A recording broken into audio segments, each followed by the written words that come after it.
So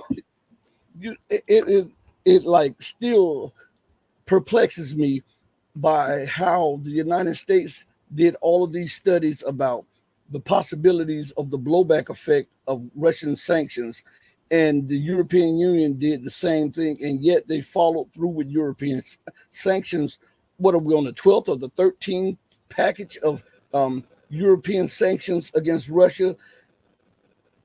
uh, to me, that is almost like putting six bullets in the chambers of the gun and putting it to your head, especially when you are dependent on Russia for cheap fuel. The United States is just like Europe is dependent on the on Russia for cheap oil and gas and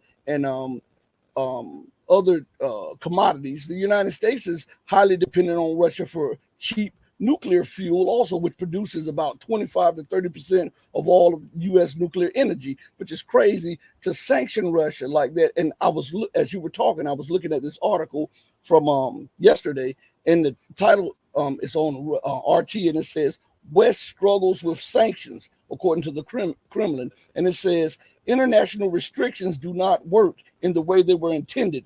President Vladimir Putin's spokesman said Russia has managed to turn the tables on the West when it comes to sanctions. Kremlin spokesman Dmitry Peskov said on Saturday, noting that a myriad of restrictions have failed to crash the Russian economy. Now, knowing that and seeing the devastation that it is wreaking, the havoc that it is wreaking across the European continent, why are they contemplating introducing another round of sanctions, which have proven to be more detrimental to the national security of the European Union and the economic stability of the European Union? Isn't that insanity?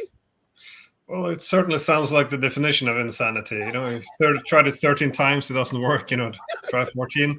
So it is strange, but it actually gets a lot worse because I think often, the United States, it often speaks in the language of values, but at the end of the day, it will look after its national interest. I think I often get the impression the Europeans have fully bought in on this ideological slogans because I think we're going full in and sacrificing ourselves on the sanctions. Now, you mentioned Germany. Keep in mind, this was the economic powerhouse of Europe, driving what's left of European competitiveness forward. But again, Germany is a manufacturing economy. They manufacture and export.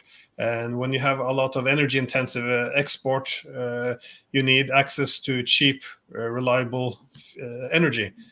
That's the artery. That's the main blood of any heavy industry. And so, what happens when you start to sanction Russian energy, and then also conveniently the Nord Stream pipelines were blown up?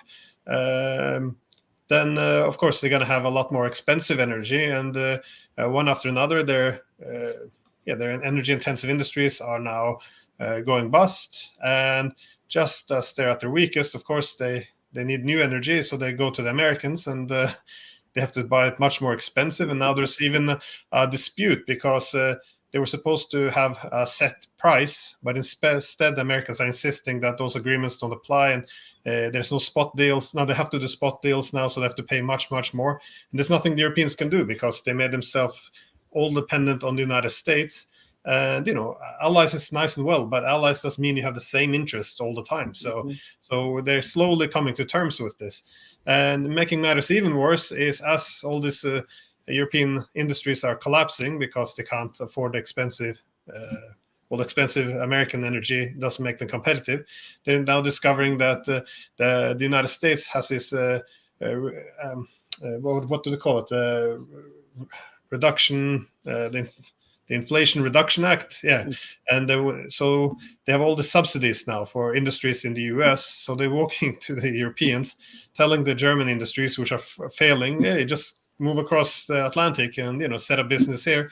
So now the business are leaving Europe and going to the US. So the French economic minister, this is the amazing quote. First, when they began these sanctions, he said, we're going to crush the Russian economy. We're going to bring it to a halt.